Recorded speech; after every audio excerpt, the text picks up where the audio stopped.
अस्सलामुअलैकुम, welcome back to masters. आज की इस वीडियो में हम ऑपरेटिंग सिस्टम CS604 का लेक्चर नंबर 39 और लेक्चर नंबर 40 कवर करेंगे। लेक्चर नंबर 39 और 40 दोनों लेक्चर्स आपके पेपर पॉइंट ऑफ व्यू से बहुत इंपॉर्टेंट हैं। इन दोनों लेक्चर्स से आपके बहुत सारे MCQs, बहुत सारे शॉर्ट क्वेश्चन, लॉन्ग क्वेश्चन, बहुत सारी चीज़ें में से आती हैं, क्योंकि दोनों आपके टॉपिक्स बहुत इंपॉर्टेंट हैं। तो इनको आपने बहुत ध्यान से अंडरस्टैंड करना है। अगर आपको कोई भी बात समझ ना आए तो आप कमेंट बॉक्स में पूछ सकते हैं। इसके अलावा आप ग्रुप भी ज्वाइन कर सकते हैं। तो स्टार्ट करते हैं। सबसे पहले हम लेक्चर नंबर 39, यहाँ पे हमारे पास पेज रिप्लेसमेंट से ये टॉपिक स्टार्ट होता है। हमने लास्ट लेक्चर में पेज फॉल्ट के बारे में पढ़ा था। हमने देखा था कि हमारे पास जो मेमोरी होती है उसके अंदर हमारे पास मेन मेमोरी के अंदर डिफरेंट फ्रेम्स होते हैं। उन फ्रेम्स के अंदर हमने पेज को डिवाइड किया होता है, यानी कि हमारे पास एक प्रोसेस है, उसके अंदर डिफरेंट पेजेस हैं। उन सारे पेजेस को हमने पेजिंग के जरिए से डिवाइड करके फ्रेम के डिफरेंट फ्रेम्स में पुट करके मेन मेमोरी के अंदर रखा हुआ है। लेकिन जब हम वर्चुअल मेमोरी की बात करते हैं तो वर्चुअल मेमोरी के अंदर हमें पूरा प्रोसेस जो है वो मेन मेमोरी से उठा के नहीं लाना पड़ता, बल्कि हमें जो प्रोसेस चाहिए होता है उस प्रोसेस का जो पेज हमें चाहिए होता है, जैसे एक प्रोसेस है उसके 10 पेजेस हैं, उसमें से आपको पेज 2 या पेज 3 चाहिए, तो आप सिर्फ वही पेज 2 या पेज 3 ही मेन मेमोरी में लाएंगे, उसको यूज़ करेंगे। जब आपको उसका काम खत्म हो जाएगा तो उसको वापस से रिलीज़ कर देंगे। इसके हम स्वैप इन और स्वैप आउट का कॉन्सेप्ट पढ़ा था कि हम पेजेस को स्वैप इन करेंगे जो हमें चाहिए होगा, जिसमें हम लेजी स्वैपर को भी यूज़ कर सकते हैं, और उसके बाद से हम स्वैप आउट कर देंगे जब उसका यूज़ खत्म हो जाएगा। इस तरह से आपकी मेन मेमोरी फ्री रहेगी और हम थोड़ी सी मेन मेमोरी में ज़्यादा काम कर सकते हैं। तो वर्चुअल मेमोरी का सहारा लेके हम ये सारा काम कर सकते हैं, ठीक है। उसके बाद हम लोगों ने देखा था कि अगर कोई भी पेज आप मांग रहे हो, मेन मेमोरी किसी भी पेज की डिमांड कर रही हो और वो पेज आपकी उस मेमोरी में मौजूद ना हो, मेन मेमोरी के अंदर फॉर एग्जांपल वो पेज नहीं है, तो वो आपका पेज फॉल्ट अकर हो जाता है, ठीक है। अगर पेज फॉल्ट अकर होता है, अगर आपकी मेमोरी फुल है या इस भी रीज़न से पेज फॉल्ट अगर हो सकता है, तो अगर पेज फॉल्ट अगर होता है तो फिर हमें पेज रिप्लेस करना पड़ता है, क्योंकि हमारे पास और कोई ऑप्शन नहीं होती है। अगर आप कोई भी यूज़र जो है वो किसी भी प्रोसेस को मांग रहा है, किसी भी पेज को मांग रहा है, तो पेज फॉल्ट अकर हो गया क्योंकि आपके पास वो पेज मेमोरी में मौजूद ही नहीं है। तो इस वजह से हार्डवेयर ट्रैप भी जनरेट हो जाते हैं ऑपरेटिंग सिस्टम में, जिसको हमने लास्ट लेक्चर में पढ़ा था। अब ऑपरेटिंग सिस्टम क्या करता है कि डिफरेंट एल्गोरिदम इन्होंने बनाए हुए हैं ताकि हम पेज रिप्लेसमेंट एल्गोरिदम को यूज़ करके हम उन पेजेस फॉल्ट को जो है वो रिप्लेस कर सकते हैं, और फिर हम नए जो फ्री आपके फ्रेम्स होंगे जो अवेलेबल होंगे उनके अंदर हम उस पेज को स्वैप इन वापस से कर सकते हैं। तो इसे करने के लिए हमारे पास डिफरेंट एल्गोरिदम्स हैं, अब उनको देखेंगे। सबसे पहले हमारे पास यहाँ पे है कि अगर आपके पास कोई भी फ्री फ्रेम अवेलेबल नहीं है, अगर आपका पेज फॉल्ट अगर हो रहा है, तो आपने क्या करना है, वो replace a page in a memory to load the desire page. हम किसी और पेज को रिप्लेस करके अपने डिज़ायर पेज को यहाँ पर ला सकते हैं। तो modified page fault service routine कैसे होगी, find the location of the desire page on the disk. हमें उसकी डिस्क पे लोकेशन फाइंड आउट करनी पड़ेगी कि हमारा जो पेज हमें चाहिए उसकी लोकेशन डिस्क पर क्या है, क्योंकि मेन मेमोरी में तो वो मौजूद नहीं है। अगर वो मेन मेमोरी में नहीं है तो वो कहाँ पर होगा, वो डिस्क पर होगा। सबसे पहले हम उसकी लोकेशन डिस्क पे चेक करेंगे। उसके बाद हम फ्री फ्रेम उसके लिए ढूंढेंगे। अगर तो फ्री फ्रेम आ गया तो काम खत्म, हम उसको यूज़ करेंगे। लेकिन अगर फ्री फ्रेम हमें नहीं मिलता तो फिर हम पेज रिप्लेसमेंट एल्गोरिदम को यूज़ करके अपनी विक्टिम फ्रेम को सिलेक्ट कर सकते हैं। उसके बाद हम पेज को डिज़ायर को, जो आपका जो पेज है जिसको हमें जो डिस्क से मिलवाना है, उसको हम रीड करेंगे और न्यूली फ्री फ्रेम के अंदर उसको हम पुट कर देंगे, और उसके बाद हमने अपने प्रोसेस को वापस से रीस्टार्ट कर देंगे। तो ये इसका एक छोटा सा प्रोसीजर आपको यहाँ पे बताया इन्होंने। ये प्रोसीजर भी यहाँ पे आप देख सकते हैं, 4 पॉइंट्स हैं। ये भी आपको पेपर पॉइंट ऑफ व्यू से इंपॉर्टेंट है। आपको लॉन्ग क्वेश्चन में पूछ सकते हैं कि पेज फॉल्ट सर्विस रूटीन के स्टेप्स क्या हैं, तो ये उसके स्टेप्स हैं।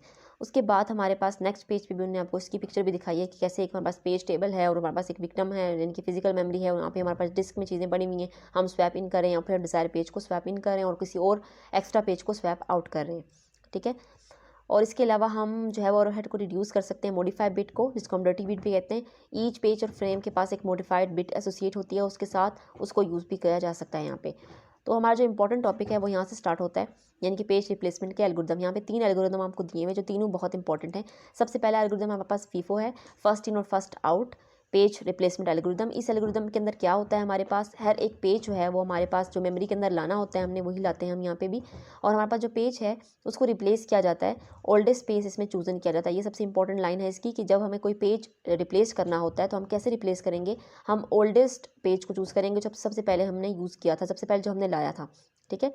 और इसके अलावा हम फीफो की एक क्वी बनाएंगे जिसके अंदर हम ऑल पेज को मेमोरी में होल्ड करेंगे, और फिर हम उसको हेड में से क्वी के पेज को रिप्लेस कर देंगे, और when page is brought in the memory वो insert it from the tail से हम उसको इंसर्ट करेंगे। तो ये आपने फीफो की टेक्निक के अकॉर्डिंग करना है। यहाँ पे एग्जांपल दी हुई है, उसको हम देख लेते हैं। सबसे पहले हमारे पास यहाँ पे फ्रेम्स हैं, यहाँ पे 4 फ्रेम इसको एलोकेट की गई हैं। फ्रेम ज़्यादा भी हो सकती हैं और कम भी हो सकती हैं। इस एग्जांपल में 4 फ्रेम्स जो है वो एलोकेटेड हैं। ये जैसे आप ये देख सकते हैं, ये फर्स्ट है, ये सेकंड है, ये थर्ड है और ये फोर्थ है। तो ये हमारे पास 4th फ्रेम्स हमें गिवन है। फ्रेम आपकी 3 भी हो सकती हैं, 5 भी हो सकती हैं, ज़्यादा भी हो सकती हैं, कम भी हो सकती हैं। इसके अलावा ये हमारे पास एक रेफरेंस स्ट्रिंग होती है, आप नंबर्स देख सकते हैं, इसको रेफरेंस स्ट्रिंग कहते हैं, ये आपको गिवन होती है। उसके बाद हमारे पास हमने पता करना है कि इसके अंदर कितने पेज फॉल्ट अकर हो रहे हैं। तो इसके अंदर जो पेज फॉल्ट टोटल अकर हो रहे हैं वो 9 अकर हो रहे हैं, तो हमने ये पता करना होता है कि कितने पेज फॉल्ट अकर हो रहे हैं। अब इसको हमने इस एक टेबल के अंदर पुट करना होता है। तो यहाँ पे देखें, सबसे पहले अगर हम देखें तो हमारे पास जो नंबर रेफरेंस स्ट्रिंग को आपने देखना है, सबसे पहले 1 है, 2 है, 3 है, 4 है। तो अगर हम फ्रेम्स को देखें तो हमारी 4 फ्रेम्स है। तो हम ऊपर से अगर फिल करना शुरू करें इनको, सबसे पहले हमने 1 को यहाँ पे पुट कर दिया अपने टेबल के अंदर, फिर हमने 2 को रखा, फिर 3 को रखा, फिर 4 को रखा, ठीक है, क्योंकि शुरू में हमारे पास स्पेस है तो हम इन चारों को यहाँ पे पुट कर देंगे। उसके बाद हमारे पास जो नेक्स्ट आ रहा है जो पेज है वो पेज 5 है। अगर हम देखें तो हमारी स्ट्रिंग यहाँ पे अब फुल हो गई है, हमारे पास और स्पेस नहीं है कि हम पेज 5 को यहाँ पर ऐड करें। तो पेज 5 को हम यहाँ पे ऐड नहीं कर सकते, तो हम क्या करेंगे, यहाँ पे हम पेज को रिप्लेस करेंगे। अब हम किस पेज को रिप्लेस करेंगे, जो सबसे पहले आया था। सबसे पहले अगर हम देखें तो पेज 1 को ही हमने पुट किया, तो हम इस पेज को अब आउट कर देंगे और इस पेज की जगह हमने यहाँ पर पेज 5 को ले आए, क्योंकि हमारे पास नेक्स्ट नंबर यहाँ पर 5 था। तो यहाँ पे देखें 5 को हम यहाँ ले आए और बाकी हमारे पास 2, 3 और 4 जो नंबर बाकी के थे वो बिल्कुल एज इट इज़ हमने वापस से लिख दिए। नेक्स्ट अगर हम देखें तो हमारे पास जो नेक्स्ट है वो हमारे पास नंबर 1 है। हमने तरतीब से देखते जाना है। नंबर 1 हमारे पास अब अगला हमारा पेज है। अब यहाँ पे देखें तो हमारे पास नंबर 1 को हमने रिप्लेस करना है। तो यहाँ पे हमारे पास नंबर 1 मौजूद है नहीं, क्योंकि हम यहाँ पे इस वाली को अब अगर इस वाली को आप देखें 5, 2, 3, 4 नंबर 1 यहाँ पे मौजूद नहीं है। अब नंबर 1 को हमने लाना है तो हमें कोई पेज रिप्लेस करना पड़ेगा। अब हम किसको रिप्लेस करेंगे, जो सबसे पहले आया था। 1 को तो हम यूज़ कर चुके हैं, 1 जो है वो अब इसकी जगह 5 आ चुके हैं। अब नेक्स्ट 1 के बाद हमने 2 को यहाँ पर पेज के अंदर लाया था, हम 2 को आउट करेंगे। तो 2 की जगह हमने यहाँ पर 1 को ऐड कर दिया, 1 को ऐड कर दिया, बाकी 5, 3 और 4 को हमने एज इट इज़ लिख लिया। ठीक है, यहाँ तक हमने बात कर ली। उसके बाद नेक्स्ट हमारे पास नंबर है, उसको हम देखेंगे। अब नेक्स्ट हमारे पास कौन सा नंबर है, हमने 1 को भी हम ले आए, 1 भी हो गया। अब नेक्स्ट हमारे पास नंबर 6 है। अब नंबर 6 हम देखें तो यहाँ पर मौजूद नहीं है। नंबर 6 को हमने लाना है, तो नंबर 6 को हम कैसे लाएंगे, क्योंकि हमारे पास तो स्पेस नहीं है, हम किसी को रिप्लेस करेंगे। अब रिप्लेस किसको करना है, 1, 2 को हम ऑलरेडी रिप्लेस कर चुके हैं, उसके बाद हमारे पास 3 आया था, तो इसका मतलब है अब 3 की बारी है जाने की। तो 3 को रिप्लेस करके 3 की जगह हम यहाँ पे 6 को ऐड कर देंगे। तो यहाँ पे आप देख सकते हैं कि 6 को ऐड कर दिया और बाकी सारे जो हमारे पास पहले थे वो एज इट इज़ आ गए। 5 as it is, 1 as it is और 4 भी एज इट इज़ आ गया और यहाँ पे 6 रिप्लेस हो गया। नेक्स्ट हम इससे चलेंगे, अब नंबर 7 आ गया। अब नंबर 7 को हम कहाँ रिप्लेस करेंगे, जो लास्ट आपका बचा हुआ है नंबर 4, यानी कि जो फर्स्ट इन था वो ही फर्स्ट आउट होगा। अब 4 की जगह आपने 7 को यहाँ पे पुट कर दिया और बाकी नंबर्स आपके एज इट इज़ आ गए। तो यहाँ तक हमारा काम इस तरह से हो गया। ठीक है, उसके बाद अगर नेक्स्ट हम देखें तो नंबर 8 है। अब नंबर 8 को हमने वापस से वही स्टार्ट करना है। अब हमने 5 को पहले ऐड किया था, तो हमने 5 को रिप्लेस करके 8 लिख दिया, बाकी सारे ऐसे ही आ गए। उसके बाद 8 के बाद हमारे पास नंबर 7 है। अब नंबर 7 हमारे पास ऑलरेडी मौजूद था यहाँ पे, तो यहाँ पे पेज फॉल्ट अकर नहीं हुआ। ठीक है, पेज फॉल्ट अकर होगा तभी हम पेज को रिप्लेस करेंगे। यहाँ पे पेज फॉल्ट अकर नहीं हुआ, क्यों नहीं हुआ, क्योंकि पेज ऑलरेडी मौजूद है। तो ये पेज हिट हो गया क्योंकि पेज आपके पास मौजूद है, तो यहाँ पे कुछ भी नहीं होगा। उसके बाद हम देखें तो नंबर 8 है, नंबर 8 भी यहाँ पर मौजूद है, तो पेज दोबारा से यहाँ पे पेज फॉल्ट नहीं हुआ। इसी को भी हम देख रहे हैं, ठीक है, इस वाले कॉलम को आप देखें तो ये नहीं हुआ, तो हमने इसको भी रिप्लेस नहीं करना। नेक्स्ट हम चलते हैं तो नंबर 9 है। अब नंबर 9 को अगर हम इसमें ढूंढें तो यहाँ पे नंबर 9 मौजूद नहीं है, तो नंबर 9 को करना है। अब 5 के बाद हम 5 को रिप्लेस कर चुके हैं, नंबर 1 की बारी है, इसको हमने उसके बाद किया, तो ये फर्स्ट अब इन था, तो इसको फर्स्ट आउट करके यहाँ पे हमने इसकी जगह पर 9 को ऐड कर दिया और बाकी 8, 6, 7 वैसे ही आ गए। ठीक है, अगर आपका पेज मौजूद होगा तो हमें कुछ भी नहीं करना, जब पेज मौजूद नहीं है तब पेज फॉल्ट अकर होगा और पेज को रिप्लेस करेंगे। 9 हो गया। नेक्स्ट हमारे पास 5 है। अगर हम इसे देखें तो हमारे पास यहाँ पे 5 मौजूद नहीं है, तो मतलब कि पेज फॉल्ट अकर हो गया। अब पेज फॉल्ट आ गया, तो पेज फॉल्ट के लिए हमने पेज को रिप्लेस करना है, तो अब हम नंबर 3 वाले को रिप्लेस करेंगे, इनके 6 वाले को, क्योंकि इसके बाद 6 की बारी आती है। हमने बिल्कुल तरतीब से चलना है, फर्स्ट इन फर्स्ट आउट को फॉलो करते हुए। यहाँ पे हमने 5 से इसको रिप्लेस कर दिया। नेक्स्ट हमारे पास नंबर 4 है। इसमें देखें तो नंबर 4 भी नहीं है, तो नंबर 4 अब हम 7 की जगह रिप्लेस करेंगे, क्योंकि नेक्स्ट हमारे पास 7 की बारी आती है, इस 4th वाली रो की बारी आ गई, तो हमने यहाँ पर फिर 4th को रिप्लेस कर दिया। उसके बाद हमारे पास एक और 4th है, तो ये पेज हिट हो गया, 4 ऑलरेडी मौजूद था, तो हमें इस दोबारा से पेज को करने की ज़रूरत नहीं है। तो यहाँ पर हमारे पास जो है वो यहाँ पर जो लास्ट है यहाँ पे पेज हिट अकर हो रहा है, पेज फॉल्ट नहीं, ये वाला हमारे पास पेज फॉल्ट था। तो इस तरह से आप लोगों ने इसको एक टेबल के अंदर पुट करना है, ऐसी वैल्यूज़ को, और उसके बाद आपने देखना है कि कहाँ पर आपका पेज फॉल्ट अकर हो रहा है और सारे पेज फॉल्ट को एट द एंड आपने काउंट करना है। तो यहाँ पे इन्होंने ऑलरेडी आपको काउंट करके दे दिए कि हमारे पास जो पेज फॉल्ट अकर हुए थे इस प्रोसेस में वो 9 थे, तो ये आपने पेज फॉल्ट काउंट करने। तो याद रखिएगा कि आपकी जो टेबल के अंदर अगर आपका पेज ऑलरेडी मौजूद होता है तो पेज फॉल्ट अकर नहीं होता, तब हमारे पास क्या होता है, पेज हिट होता है, तो हमें कुछ भी करने की ज़रूरत नहीं होती। जब आपका पेज फॉल्ट अकर होगा तो आपको पेज को रिप्लेस करना पड़ेगा और उसी आपने पेज फॉल्ट को काउंट करते जाना है और एट द एंड आपने बता देना है कि कितने पेज फॉल्ट अकर हुए। होप सो कि आपको ये वाला एल्गोरिथम समझ आ गया होगा। इस एल्गोरिथम के साथ एक प्रॉब्लम है, वो प्रॉब्लम क्या है कि यहाँ पर ये हमारे पास जो है वो सफ़र करता है ब्लेडी एनोलमी से। अब इस एनोलमी को हम आगे देखेंगे। सम पेज रिप्लेसमेंट एल्गोरिदम में जो पेज फॉल्ट का रेट हो गया वो बहुत ज़्यादा इंक्रीज़ हो गया, क्योंकि नंबर ऑफ एलोकेटेड फ्रेम्स जो है वो ज़्यादा हैं। इसको भी हम आगे देखेंगे। तो ये हमारे पास इसके अंदर कुछ प्रॉब्लम्स आ गई। अब इस प्रॉब्लम की वजह से हम एक और एल्गोरिदम को यूज़ करेंगे जिसको हम ऑप्टिमल एल्गोरिदम कहते हैं। अब ऑप्टिमल एल्गोरिदम में क्या है, ऑप्टिमल एल्गोरिदम में हमारे पास जो लोवेस्ट पेज रेट इस एल्गोरिदम भी कहा जाता है। तो ये इंपॉर्टेंट पॉइंट है, आपसे ये पूछ सकते हैं कि कौन सा पेज फॉल्ट एल्गोरिदम सबसे हमें पेज फॉल्ट रेट सबसे लो देता है। तो वो हमारे पास ये है, यानी कि सबसे ऑप्टिमल है हमारे पास सोल्यूशन इसका। और इसके अंदर हमारे पास बिलिडी जो है वो एनोलमी भी अगर नहीं होती, ठीक है, इससे भी सफ़र नहीं करता। अब इस एल्गोरिदम में क्या होता है, सिंपली हमारे पास जो है वो रिप्लेस कर देता है पेज को जो काफ़ी टाइम से यूज़ नहीं हुआ होता, लॉन्ग टाइम से जो पड़ा हुआ है उस पेज को ये रिप्लेस, उस वाले पेज को हमने रिप्लेस करना है। तो यहाँ पर आपके जो पेज फॉल्ट का रेट है वो बहुत लो अकर होगा। तो ये हमारे पास इसका बेनिफिट है। यहाँ पे इनने वही आपको एक और एग्जांपल दिया जिसमें ये इनने आपको वही से आपको रेफरेंस स्ट्रिंग दी हुई है, और ये आपका वो हमारे पास टेबल है जिसके अंदर सारी वैल्यूज़ को पुट कर दिया गया है। यहाँ पे आप देखें तो पहली 4 वैल्यू तो एज इट इज़ आ जाएंगी, क्योंकि हमारे पास फ्रेम 4 की है, तो हमने चारों को ऐसे पुट कर दिया। उसके बाद हम आगे सॉल्व करते जाएंगे। तो यहाँ पे देखें नेक्स्ट हमारे पास नंबर 5 है, नंबर 5 को इन्होंने यहाँ पे पुट किया है और 1 3 4 को एज इट इज़ लिख दिया है, ठीक है। तो हमारे पास जो लॉन्गेस्ट पीरियड से यूज़ नहीं हुआ हुआ उसको हम यहाँ पे देखेंगे। तो अगर हम 5 को यहाँ पे हमने क्यों पुट किया, अगर हम यहाँ पे देखें तो नेक्स्ट हमारे पास 3 है, उसके बाद 4 है, ठीक है, उसके बाद हमारे पास 1 है, उसके बाद हमारे पास 6 है।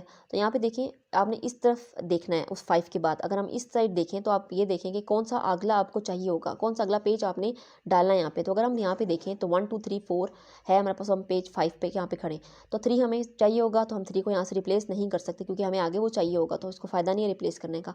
नेक्स्ट 4 है, 4 को भी रिप्लेस नहीं कर सकते क्योंकि ये भी हमें आगे चाहिए। यहाँ पे आप देख सकते हैं आगे हमें चाहिए। उसके बाद 1 भी हमें आगे चाहिए, तो हम 1 को भी रिप्लेस नहीं कर सकते। अगर आप यहाँ पे देखें तो 2 हमें नहीं चाहिए, आगे 2 कहीं भी नहीं चाहिए, तो हम इसका मतलब है कि इस 2 को आराम से यहाँ से आउट कर सकते हैं। हमें 2 की आगे ज़रूरत ही नहीं है, तो इस पेज को हम यहाँ से आउट करके 5 को यहाँ पर प्लेस कर देंगे और 1 3 4 हमने एज इट इज़ लिख दिया। उसके बाद हम देखें तो नेक्स्ट हमारे पास जो नंबर है वो नंबर 6 आ गया। अब नंबर 6 को कैसे हमने पुट करना है, 3 4 1 को क्यों नहीं कर रहे, क्योंकि 3 4 1 आपको पता है पेज यहाँ पे ही टक्कर हो रहा है, हमारे पास ऑलरेडी ये मौजूद हैं। तो अगर ऑलरेडी मौजूद हो तो उनको एज इट इज़ वापस भी लिख सकते हैं, इसके अलावा ना भी लिखें तो ये ठीक रहता है। तो यहाँ पे देखें नंबर 6 हमारे पास नेक्स्ट पेज आ गया हमारे पास। 3 4 1 हमारे पास ऑलरेडी मौजूद थे, नंबर 6 हमारे पास मौजूद नहीं है। अब नंबर 6 मौजूद नहीं है, अब नंबर 6 पर हम आ गए और हमने उसके बाद आगे देखना है कि कौन से बिट हमें चाहिए, कौन से पेज हमें आगे चाहिए। 7 है, 8 है, 7 है, 8 9 5 4 4 हमें ये चाहिए। अब यहाँ पे देखें तो हमारे पास, यहाँ पे देखें तो हमारे पास 1 5 3 4 है। अब हमें 5 आगे चाहिए तो इसको रिप्लेस नहीं कर सकते, 4 भी हमें आगे चाहिए तो इसको भी रिप्लेस नहीं कर सकते। 3 अगर आप देखें तो 3 और 1 दो ऐसे हैं जिनको हम आगे यूज़ नहीं कर सकते, नहीं करने हैं, क्योंकि आगे हमारे पास आगे ये पेजेस मौजूद ही नहीं है। तो हम इन दोनों को रिप्लेस कर सकते हैं। तो आपकी मर्जी, आप दोनों में से किसी को भी रिप्लेस कर सकते हैं। यहाँ पे इन्होंने 1 को रिप्लेस करके 1 की जगह 6 को ऐड कर दिया और बाकी सारी वैल्यूज़ को एज इट इज़ लिख दी है। उसके बाद नेक्स्ट नंबर देखें तो 7 है। अब हम 7 को जब पुट करेंगे तो यहाँ पे हमने आगे देखना है कि फ्यूचर में जो आपके पेजेस हैं उसमें से कौन सा पेज आगे आ रहा है, जो नहीं आ रहा होता उसकी जगह हम रिप्लेस कर देते हैं। ये हमारे पास इस एल्गोरिदम में चेंजिंग है, ठीक है। अब हम नंबर 7 पर हैं। इसको ऐड करने के लिए हम देखें यहाँ पे हम क्या करेंगे। अब यहाँ पे देखें तो हमें 3 की ज़रूरत नहीं है, जैसे हमने पीछे देखा था, तो हम 3 की जगह 7 को रिप्लेस कर देंगे क्योंकि 3 हमें आगे पेज नहीं चाहिए। तो इस पेज को हमने आउट करके इसकी जगह हम लोग 7 को इन कर रहे हैं। उसके बाद नंबर 8 है। अब नंबर 8 को कहाँ पर हमने ऐड करना है। अब आप यहाँ पे देखें तो 7 8 9 5 4 हमें 5 4 चाहिए आगे, ठीक है। तो हमें 7 भी आगे चाहिए, 5 4 भी चाहिए, लेकिन हमें 6 कहीं नहीं चाहिए। 6 नहीं चाहिए तो 6 की जगह पर आप लोग देखें यहाँ पर तो 8 को रिप्लेस कर दिया गया है क्योंकि आपको 6 आगे नहीं चाहिए। तो ये आ गया। उसके बाद हम आगे ऐसे चलते जाएंगे। अब नंबर 9 की तरफ आएंगे तो 9 किस तरफ रिप्लेस करेंगे। अगर हम आगे देखें तो हमें 5 और 4 तो चाहिए, तो हम उनको रिप्लेस नहीं कर सकते, लेकिन 7 और 8 को रिप्लेस कर सकते हैं। तो यहाँ पे उन्होंने 8 को रिप्लेस करके 9 लिख दिया। तो यहाँ पे 9 आ गया। और उसके बाद हमारे पास 9 5 7 4 को दोबारा यहाँ पे इसलिए लिखा है इस लास्ट वाले ब्लॉक को अगर आप देखें तो, क्योंकि नेक्स्ट हमारे पास 5 4 सारे रिपीट हो रहे हैं जो ऑलरेडी पेज मौजूद हैं। ये पेज हमारे पास ऑलरेडी मौजूद है। तो यहाँ पे देखिए पेज फॉल्ट कम अकर हुआ है क्योंकि हमारे पास पेजेस काफ़ी सारे मौजूद थे। इस एल्गोरिदम को जब हमने फॉलो किया तो हमारे पास पेज फॉल्ट का रेट कम हो गया। जो ये एल्गोरिदम ये कहता है कि पेज फॉल्ट का रेट इस एल्गोरिदम में सबसे कम होगा, क्योंकि आपके पास आपने फ्यूचर ऑलरेडी, आप फ्यूचर वाले बिट्स को देख रहे हैं, फ्यूचर वाले पेज आपको कौन से चाहिए। अगर आपको ऑलरेडी पता होगा कि फ्यूचर में आपको ये पेज चाहिए तो आप उस पेज को आउट नहीं करेंगे। आपको पता होगा कि मुझे आगे ये पेज चाहिए होगा तो आप उसको आउट नहीं करेंगे। तो इस तरह से ये एल्गोरिदम हमारे पास ऑप्टिमल है। अब इसमें भी प्रॉब्लम है। इसमें प्रॉब्लम क्या है कि हमें जो है वो फ्यूचर रेफरेंस, हमें फ्यूचर नॉलेज चाहिए रेफरेंस स्ट्रिंग का। अगर आपके पास रेफरेंस स्ट्रिंग नहीं है तो आप इसको नहीं कर सकते, क्योंकि आपको फ्यूचर का नॉलेज चाहिए, फ्यूचर रेफरेंस स्ट्रिंग का नॉलेज चाहिए इस एल्गोरिदम को फुलफिल करने के लिए। ये एल्गोरिदम वैसे तो ऑप्टिमल है, लेकिन इसके अंदर ये वाली हमारे पास एक प्रॉब्लम अक्कर हो गई है। नेक्स्ट एल्गोरिदम हमारे पास नंबर 3 है, LRU। इसको देख लेते हैं। इसमें क्या होगा हमारे पास, रिसेंट पास्ट नियर फ्यूचर हमने देखना है, इसको अप्रोक्स करके इसको भी हम देखते हैं। और इसके अंदर हमने पेजेस को वैसे ही रिप्लेस करना है that has not be use for the longest period of time. इसमें भी वही है कि लॉन्गेस्ट पीरियड ऑफ टाइम के लिए जो यूज़ नहीं हुआ उसको हम करेंगे, इसको हम लीस्ट रिसेंटली यूज्ड अप्रोच भी कहते हैं। तो यहाँ पे देखें, इसका हम देखते हैं रेफरेंस स्ट्रिंग हमें यहाँ पे गिवन है और यहाँ पे हमारे पास पेजेस के फ्रेम 3 गिवन है। यहाँ पे देखें 1 2 और ये 3 फ्रेम्स गिवन है। अभी हमने ऊपर देखा था तो हमारे पास 4 थे, लेकिन यहाँ पे हमें जो है वो 3 गिवन है। अब यहाँ पे हमने इनको पुट करना है, तो 7 को सबसे पहले पुट कर दिया, उसके बाद 0 को पुट कर दिया, उसके बाद 1 को पुट कर दिया। यानी आपको 1 बाय 1 दिखाया कि हम 1 बाय 1 भी इनको इस तरह से फुलफिल कर सकते हैं। यहाँ पे जो 3 आपके हैं, आप इनको सिर्फ एक भी कर सकते हैं, यानी कि सिर्फ आप इस वाले को भी डायरेक्ट लिख सकते हैं। लेकिन अगर आप 1 बाय 1 ऐड करना चाहते हैं तो इस तरह से आपका ये थोड़ा सा बड़ा हो जाएगा, आप 1 बाय 1 करके भी ऐड कर सकते हैं, दोनों तरह से ही सॉल्व होता है। तो यहाँ पे हमारे पास 702 आ गया। नेक्स्ट हमारे पास नंबर 2 है। अब यहाँ पे देखें तो 701 है, 2 हमारे पास मौजूद नहीं है, हमने 2 को रिप्लेस करना है। अब 2 को रिप्लेस कैसे करेंगे, जो बहुत टाइम से यूज़ नहीं हुआ, तो बहुत टाइम से 7 यूज़ नहीं हुआ क्योंकि हमने सबसे पहले उसी को डाला था, तो सबसे पहले उसी को आउट कर देंगे यहाँ पे। तो ये हमारे पास नंबर 2 आ गया, 2 को हमने यहाँ पे पुट कर दिया, 2 0 और 1 आ गया। इसके बाद हमारे पास नेक्स्ट 0, तो 0 तो ऑलरेडी था तो इसको लिखने की ज़रूरत नहीं है। यहाँ पे हमने इसी को रिपीट करके यहाँ पे दोबारा भी आप इस फ्रेम को बना सकते हैं, ना भी बनाए तो कोई मसला नहीं, आप इसको 2 0 और 1 को दोबारा से भी बना सकते हैं ऐसे 2 और फिर हमने 0 लिख दिया और 1 लिख दिया क्योंकि हमारे पास ये पेज हिट अकर हो रहा है। लेकिन अगर आप इसको छोड़ भी दें तो कोई मसला नहीं है। नेक्स्ट हमारे पास 3, अब 3 को कहाँ पे हमने रिप्लेस करना है, हमारे पास यहाँ पे 2 0 और 1 है। 2 को हमने थोड़ी देर पहले ही रिप्लेस किया और 0 भी हमारे पास अभी हिट होकर हुआ है, लेकिन जो 1 है वो काफ़ी देर से पड़ा हुआ है, तो हमने 1 से 3 को रिप्लेस कर दिया। ठीक है हमारे पास। उसके बाद हम नेक्स्ट चलते हैं, तो नेक्स्ट 0 है, 0 फिर से हिट हो रहा है, तो 0 को हमने नहीं करना। उसके बाद नंबर 4 है। अब नंबर 4 को रिप्लेस करेंगे किससे, 3 को तो अभी हमने किया था, 0 अभी हिट हो गया तो 2 बच गया, 2 से हमने उसको 4 को रिप्लेस कर दिया। अब 4 0 3 आ गया। उसके बाद हमारे पास नंबर 2 है। अब नंबर 2 को कैसे करेंगे, 4 0 और हम फिर 3 को यूज़ करेंगे, 3 से हमने इसको कर लिया 2 को रिप्लेस। तो इस तरह से ये एल्गोरिदम भी चलता रहता है। ठीक है। अब इसमें हम क्या करें, हम लीस्ट रिसेंटली यूज्ड एल्गोरिदम इसे कहते हैं, क्योंकि हम उस लॉन्गेस्ट पीरियड ऑफ टाइम के लिए जो पेज नहीं यूज़ हो रहा उसको हम यूज़ करके, मतलब उसको हम स्वैप आउट करके नए पेज को ला रहे हैं। तो ये भी हमारे पास जो है वो पेज रिप्लेसमेंट एल्गोरिदम है। अच्छा, इसके अंदर भी ये देखें तो ये फीफो से ही काफ़ी ज़्यादा कनेक्टेड था, इसमें भी फीफो का काम ही काफ़ी ज़्यादा हो रहा है। एक और एग्जांपल आपको दी हुई है कि इसमें एल्गोरिदम रिप्लेसमेंट में हमारे पास हार्डवेयर असिस्टेंट की ज़रूरत है। तो हमने देखा कि हेलर एल्गोरिदम में हमें कुछ ना कुछ चाहिए होता है, तो इसके अंदर हमें हार्डवेयर असिस्टेंट की ज़रूरत है। और the problem is to determine the order of the frames defined by the time of last 2। और इसके अंदर 2 इंप्लीमेंट थी, उसको फिजिबल बनाने के लिए 2 और इंप्लीमेंटेशन की गई थी। इनके नाम आपको सिर्फ पूछ सकते हैं पेपर में, बाकी जो ऊपर हमने तीनों एल्गोरिदम डिस्कस किए हैं वो बहुत इंपॉर्टेंट है आपके पेपर पॉइंट ऑफ व्यू से। आपको जो है वो रेफरेंस स्ट्रिंग दी हो सकती है और आपको कह सकते हैं कि इसके अंदर पेज फॉल्ट कितने आकर हो रहे हैं, टेबल बनाकर शो करवाएं, तो वो वाला टॉपिक आपका बहुत मोस्ट इंपॉर्टेंट टॉपिक है। उसके बाद हमारे पास इसकी इंप्लीमेंटेशन के लिए 2 फिजिबल सोल्यूशन यूज़ किए जाते हैं। एक हमारे पास काउंटर बेस इंप्लीमेंटेशन है। काउंटर बेस के अंदर हम एक क्लॉक रख देते हैं जो हमारे पास एवरी मेमोरी रेफरेंस को काउंट करती रहती है और हमें बताती है कि कितने पेज हमारे पास आ चुके हैं, कितने हमारे पास जो है वो रजिस्टर, जो आपकी क्लॉक रजिस्टर है वो आपको बताती है कि कितने टाइम आपने यूज़ कर लिया उसके कॉपी, कितने पेज आपके रिप्लेस हुए और उसका स्मॉलेस्ट टाइम होता है उसको रिप्लेस करते हैं।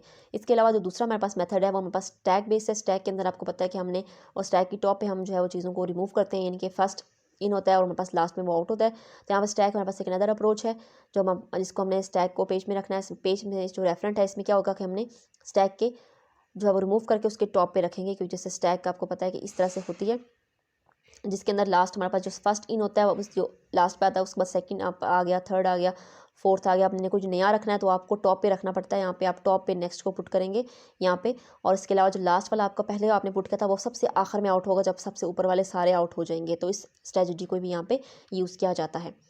उसके बाद लेक्चर नंबर 40 में हमारे पास बिलेडी एनोमली है जिसको हमने पे देखा था। इस एनोमली में क्या है हमारे पास, सबसे पहले उसको देख लेते हैं। तो यहाँ पे हमारे पास फ्रेम दिए, मैंने आपको बता दें कि 3 फ्रेम्स हैं, हम ऑलरेडी देख चुके हैं, 1 फ्रेम, ये 2 और ये 3।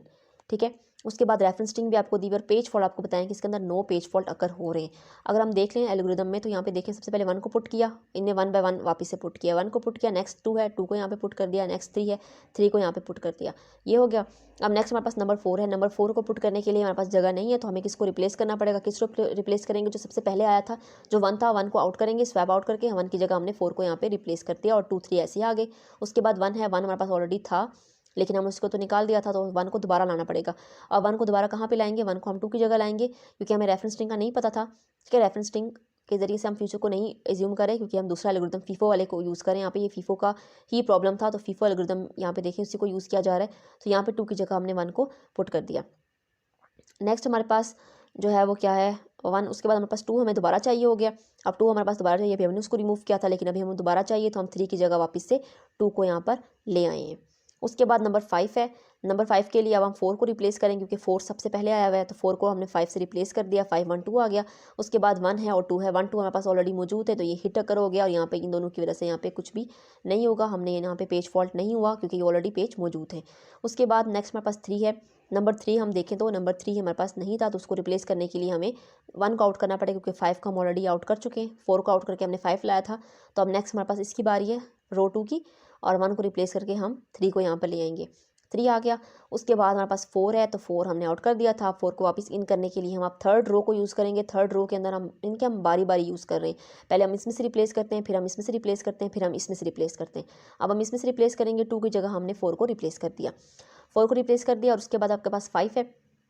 5 तो मौजूद है, तो मतलब ये पेज फॉल्ट नहीं है, तो यहाँ पे ये पेज फॉल्ट अकर नहीं हुआ। तो यहाँ पे हमने इसको अगर हम पेज फॉल्ट काउंट करें तो यहाँ पे टोटल हमारे पास 9 पेज फॉल्ट काउंट हुए, यानी कि 9 पेज फॉल्ट यहाँ पे अकर हुए।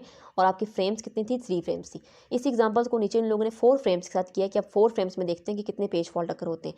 तो 4 फ्रेम्स ले ली, 1 को पुट किया, फिर 2 को रखा, और फिर 3 को, फिर 4 को, फिर यहाँ तक तो ये बिल्कुल सिंपल है। इसको आप एक स्टेप में भी कर सकते हैं। उसके बाद नेक्स्ट हमारे पास जो बिट था वो 1 था। 1 हमारे पास जो है वो यहाँ पे ऑलरेडी मौजूद है, तो ये हिट है, तो हम इसको डाल लेंगे नहीं। इसको ऐड करने की ज़रूरत नहीं है, 2 को भी ऐड करने की ज़रूरत नहीं है। उसके बाद 5 है, 5 को ऐड करने की यहाँ पे ज़रूरत है, तो हम पहले वाले को रिमूव करके 5 को ऐड कर देंगे। उसके बाद हमारे पास नेक्स्ट 1 है। 1 हमने रिमूव कर दिया था, तो 1 को हमने, अब हम 2 को यहाँ से रिमूव करके 1 को यहाँ पर ऐड कर देंगे, और फिर हमारे पास ये सेकंड हो गया। उसके बाद हमारे पास 2 है। 2 हमने अभी रिमूव किया था, 2 को वापस लाने के लिए अब हम 3 को हटा के 2 लिख देंगे, तो ये हमारे पास तीसरा पेज फॉल्ट अकर हो गया। उसके बाद हमारे पास 3 है। 3 को अभी हमने रिमूव किया था, और उसकी जगह हम 4 की जगह यहाँ पे 3 को ले आएंगे, तो यहाँ पे 3 आ गया। उसके बाद हमारे पास नंबर 4 है। अब हमने 4 को रिमूव हम पहले ही कर चुके हैं, तो 4 हम 5 की जगह लाएंगे क्योंकि हमने ये सारे रोज यूज़ कर लिए। हम इस वाली रो के अंदर हमने रिप्लेसमेंट करनी है, तो हम यहाँ पे इस रिप्लेसमेंट करके 4 को यहाँ पर ले आएंगे। अभी हमने 5 को रिमूव किया था, अभी हमें 5 की ज़रूरत पड़ेगी, अब हम सेकंड रो में 5 को यहाँ पर रिप्लेस करेंगे। तो यहाँ पे आप देख सकते हैं हमारे पास काफ़ी सारे पेज फॉल्ट अकर हो रहे हैं क्योंकि हमें ऑलरेडी फ्यूचर वाली चीज़ों का नहीं पता होता। अगर हमें स्ट्रिंग का ऑलरेडी पता हो, हम ऑलरेडी ऑप्टिमल एल्गोरिदम को यूज़ करके हम पता कर लें कि नेक्स्ट हमारी कौन सी बिट होगी, तो हम उसको रिमूव नहीं करेंगे। जैसे कि आप यहाँ पे देख सकते हैं 5 हमें पता था कि अगर हमें पता होता कि 5 आगे यूज़ होगा तो हम यहाँ पे 5 को रिमूव ना करते, 4 ना लिखते। यहाँ पे हमें पता होता कि 1 आगे यूज़ होगा तो हम यहाँ से 2 से रिप्लेस ना करते।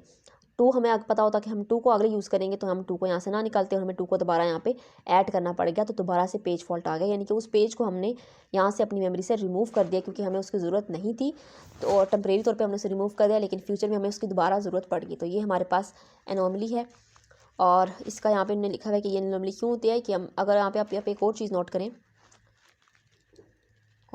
एक मिनट, वहाँ पे हमने एक और चीज़ देखी थी कि हमारे जो पेज फॉल्ट थे, जब हमारे पास 3 थे, आपके पास जब 3 हमारे पास थे फ्रेम्स, 3 फ्रेम्स में हमारे पास 9 पेज फॉल्ट अकर हुए, और 4 फ्रेम्स में हमारे पास 10 पेज फॉल्ट अकर हुए।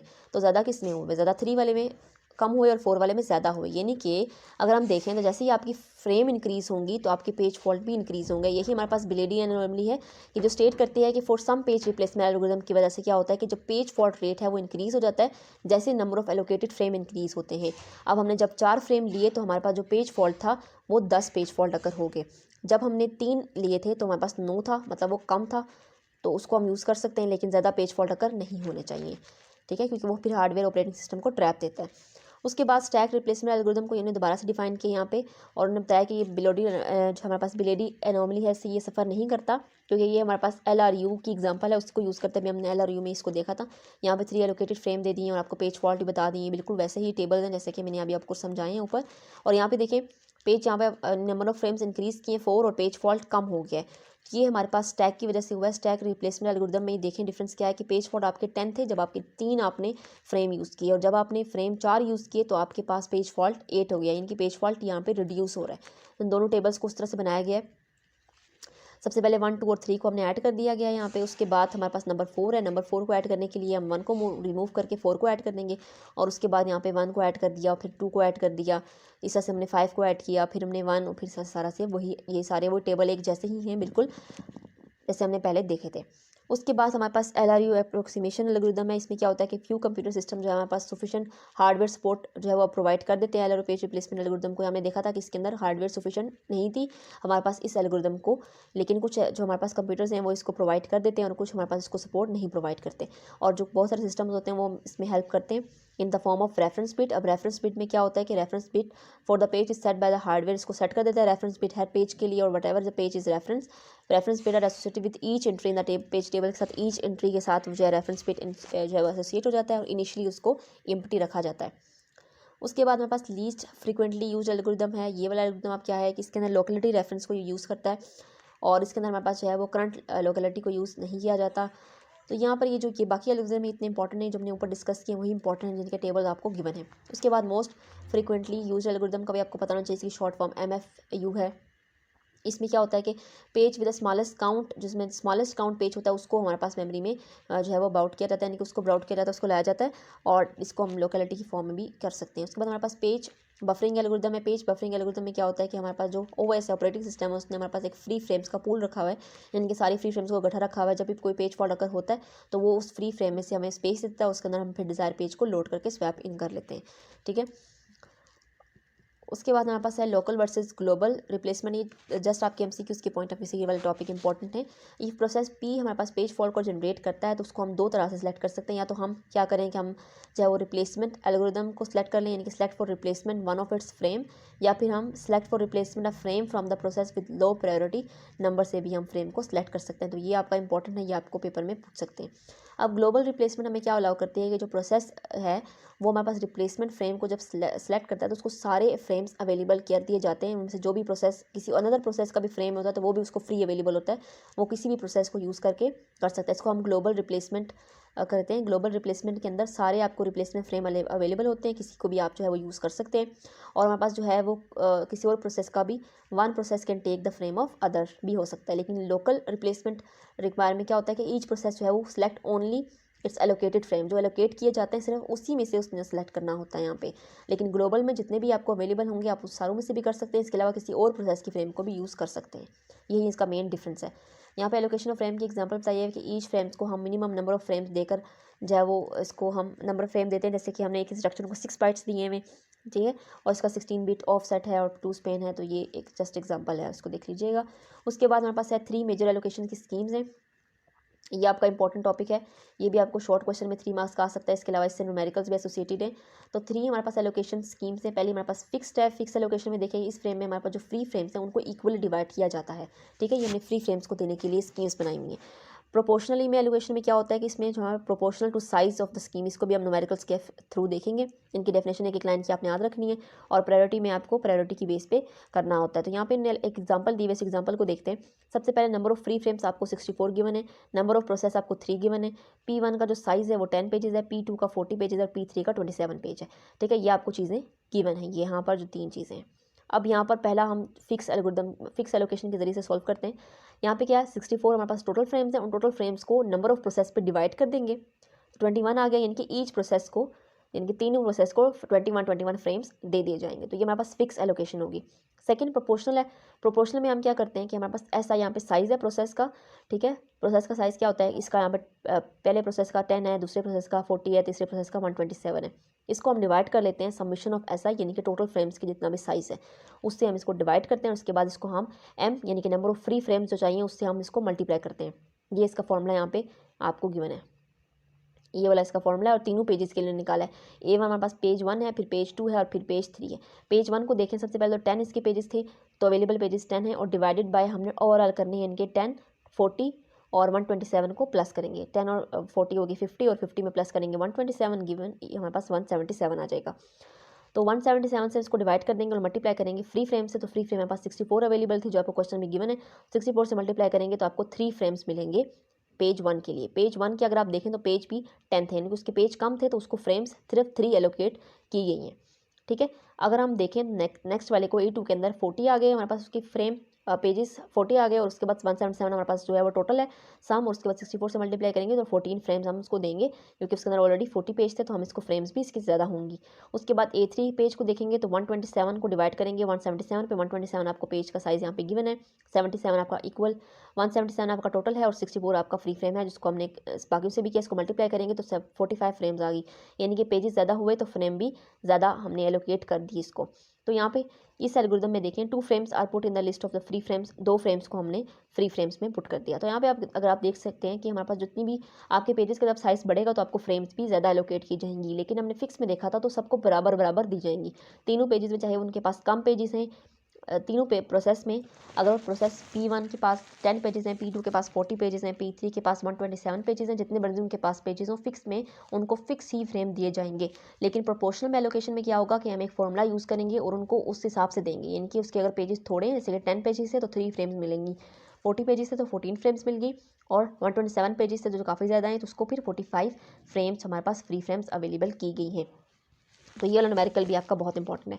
उसके बाद हमारे पास नेक्स्ट टॉपिक थ्रेशिंग का है। थ्रेशिंग का टॉपिक हमारा नेक्स्ट लेक्चर से स्टार्ट हो रहा है, इनने यहाँ पे भी कुछ ऐड कर दिया है, तो इसको हम नेक्स्ट लेक्चर में देखेंगे। अगर आप यहाँ पे बिल्कुल सेम एज इट इज़ अगर हम देखें तो 41 की स्टार्टिंग में भी थ्रेशिंग का वही चीज़ें आपको दी हुई हैं, तो हम इसको नेक्स्ट लेक्चर के अंदर देखेंगे। तो लेक्चर नंबर आपका 40 यहीं पर खत्म होता है। लेक्चर नंबर 40 के अंदर हमने बहुत ज़्यादा इंपॉर्टेंट चीज़ें देखी हैं। लेक्चर नंबर 39 और 40 दोनों लेक्चर्स आपके पेपर पॉइंट ऑफ व्यू से बहुत इंपॉर्टेंट है। यहाँ से आपका न्यूमेरिकल आ सकता है, आपको लॉन्ग क्वेश्चन आ सकते हैं, शॉर्ट क्वेश्चन आ सकते हैं और आते भी हैं।